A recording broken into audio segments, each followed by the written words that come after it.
চিয়াৰা মুভিখন চাই আহিলোঁ লগৰ কেইজনীৰ লগত আৰু চিয়াৰা মুভিখন চাই আহি যেতিয়া মই ষ্টেটাছ লগালোঁ তেতিয়া আমাৰ জেন জি যিখিনি চাম আছে আমাৰ উফৰাম কিমান যে মানে ভাগ কৰি ৰাখিছে ন মই যেতিয়া গম পালোঁ বৰ আচৰিত হৈছিলোঁ কিন্তু দেই যে হওক যেতিয়া আমাৰ জেন জি যিখিনি চাম আছে সেইখিনিয়ে মোক যেতিয়া সুধিছিলে চিয়াৰা মুভিখন চাই কেনেকুৱা লাগিলে বা দুখ লাগিলে ন বহুত কান্দিলা নাই মই যেতিয়া ক'লোঁ নাই মোৰ চকু পানী অকণমানো নোলালে তেতিয়া সুধিলে সিহঁতে কিয়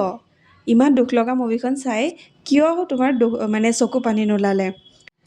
আচল কথাটো হ'ল যিহেতু আমি এজন এজন চিয়াৰাৰ লগত অলৰেডি আছোঁ আৰু আপোনাৰ ৰিয়েল লাইফ প্ৰিন্স কাপুৰে আপোনাক বাণী বাত্ৰাৰ নিচিনা ফিল কৰাই নে নকৰাই আৰু প্ৰিন্স কাপুৰে আপোনালোকৰ পেৰেণ্টছৰ লগত কিমান কোঅপাৰেট কৰিব নে পেৰেণ্টছৰ হৈ পিনি একো মাতেই নেমাতিব যদি মই এইবোৰ ক'বলৈ যাওঁ তেতিয়া তোমালোকে ক'বা যে বা তুমি তোমাৰ জীৱনটোতো জীয়াই ল'লা এতিয়া আমাৰ মনবোৰ ভাঙি দিছা সেয়েহে কওঁ তোমালোকেও চোৱা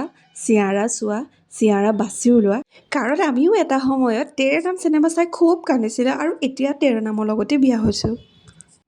বাকী আজিৰ ডেটত মোৰ চিয়াৰা চায়ো চকু পানী নোলায় তেৰে নাম চায়ো চকু পানী নোলায় মাত্ৰ গুঞ্জন নিচিনা চিনেমা চাইহে চকু পানী ওলায় আৰু মুভি চোৱা দিনটো আমি বহুত বেছি এনজয় কৰিলোঁ যিহেতু যিকেইজনী গৈছিলোঁ আমি গোটেই কেইজনীৰে মন মিলা আছিলে আৰু যিমান পাৰি মনৰ আশাৰে হাঁহিলোঁ মনৰ আশাৰে কথা পাতিলোঁ খুব ভাল লাগিল যিহেতু আমি বাচ্চাবোৰ সকলোৱে হাজবেণ্ডৰ লগত থৈ গৈছিলোঁ আৰু আমি গোটেই ফ্ৰেণ্ডকেইজনী লগ হৈ আমি সেই দিনটো এনজয় কৰিম বুলিয়ে গৈছিলোঁ চ' বিৰাট ভাল লাগিল চিনেমা চাই কান্দিলোঁ নেকান্দিলোঁ সেইটো পিছৰ কথা কিন্তু মুভি চোৱা দিনটো কিন্তু বহুত এনজয় কৰিলোঁ